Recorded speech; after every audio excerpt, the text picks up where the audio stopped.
The moment the CEO grabbed the single dad's arm, the entire birthday party went silent. "Act like my fiancé tonight," she whispered, her voice shaking. "Please. I'll explain everything later." He stared at her in shock. She was one of the most powerful women in the city, and he was just a single father who had come to the party as a hired driver. He had no idea that saying yes would change both of their lives forever. Before we begin, if you enjoy emotional stories about kindness, hope, and second chances, please like this video, subscribe to the channel, and leave a comment telling us where you're watching from. Your support helps us bring more heartwarming stories like this to you. Daniel had never expected his life to become complicated.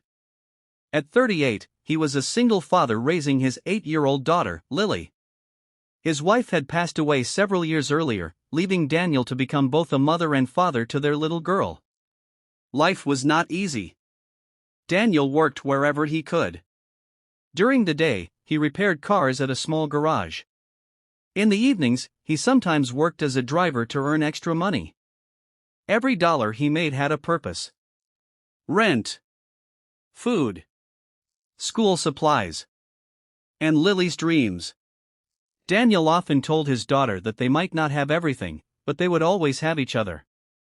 One Friday evening, Daniel was asked to drive a wealthy businesswoman to her birthday celebration. Her name was Victoria Bennett, the CEO of a large technology company. Daniel had heard her name before. Everyone had.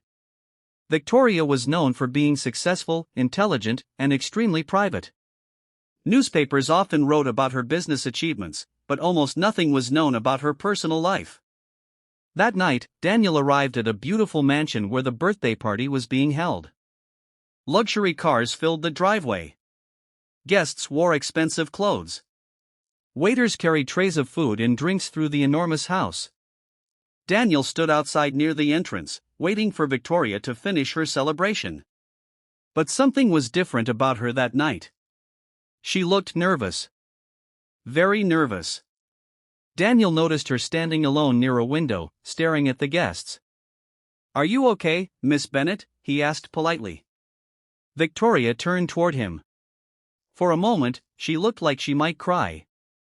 "Daniel," she said quietly, "I need your help." He was surprised. "My help?" Before he could ask anything else, the front doors opened. A group of important guests entered the room. Victoria suddenly looked frightened. Then she grabbed Daniel's arm. "Act like my fiancé tonight." Daniel nearly dropped the keys in his hand. "I'm sorry, what?" "Please," she whispered. "Just for tonight." Daniel looked around. "Miss Bennett, I think you have the wrong person." "I know this is strange," she said. "But please trust me." Before Daniel could respond, an older man walked toward them. It was Victoria's father, Richard Bennett. Behind him were several relatives and business partners. Richard looked at Daniel. Then he looked at his daughter. His expression changed immediately. "Victoria," he said coldly. "You finally brought someone?" Victoria held Daniel's arm tighter. "Yes, Dad," she said.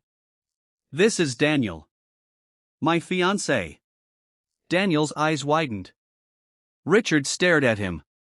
The room became strangely quiet. Daniel could feel dozens of people looking at him. He wanted to tell the truth. But then he saw Victoria's face. She wasn't pretending to be nervous. She was genuinely scared. So Daniel quietly played along. "It's nice to meet you, sir," he said. Richard shook his hand. "Very nice." But his voice was not friendly. As the evening continued, Daniel slowly understood what was happening.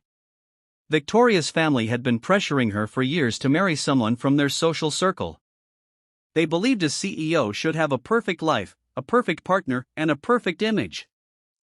Victoria had spent her entire life trying to make everyone happy. But she was tired. She didn't want to marry someone because of money or business connections. She wanted someone who cared about her as a person. Unfortunately, she had never found that person. At least, not until that night. Daniel stayed beside her.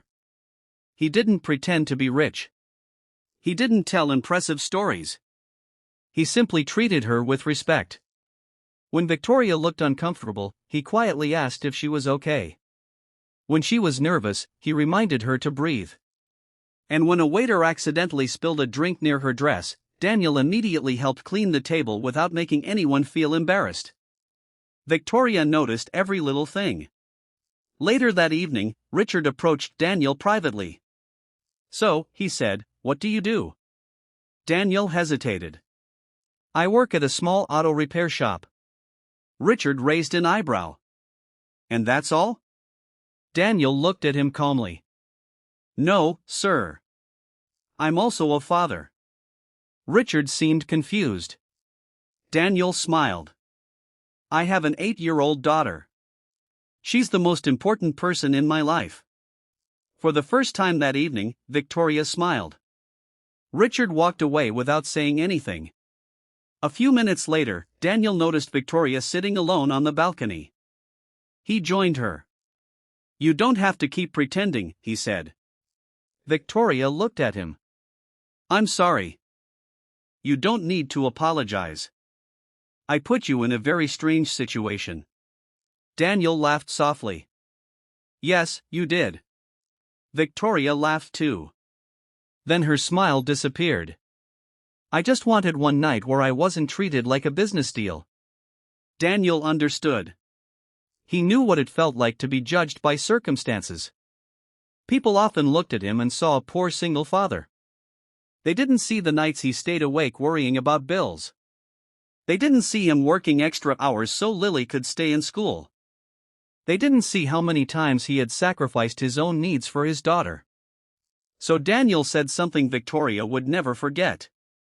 "Sometimes, the people who look like they have everything are the ones who feel the most alone." Victoria's eyes filled with tears. "Thank you," she whispered. Daniel shrugged.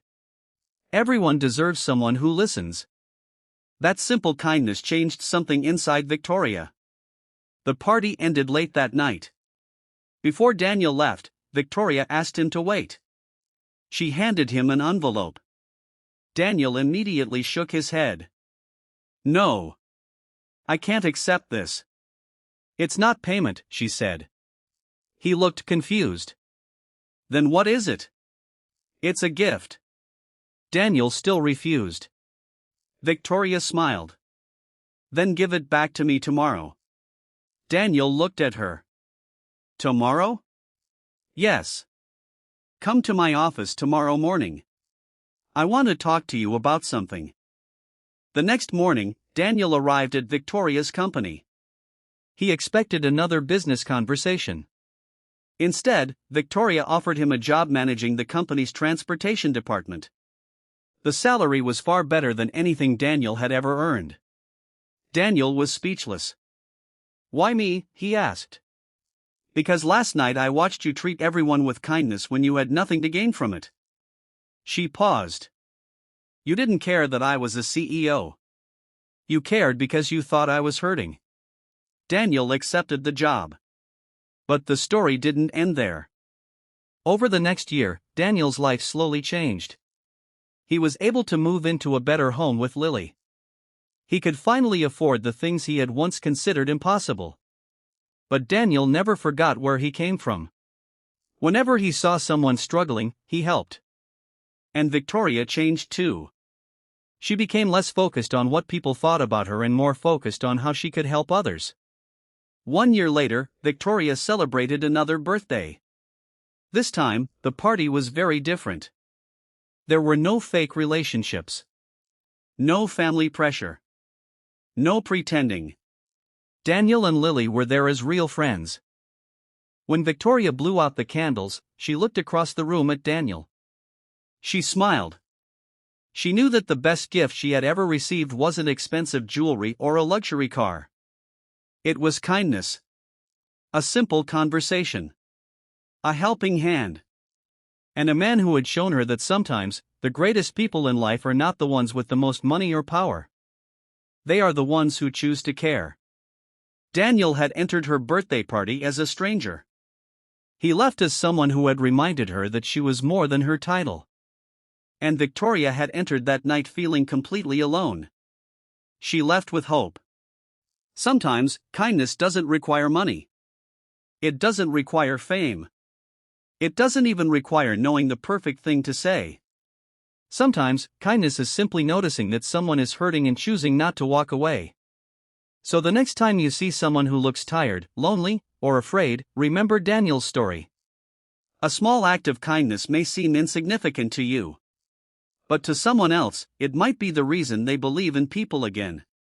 Because you never truly know what someone is carrying behind their smile.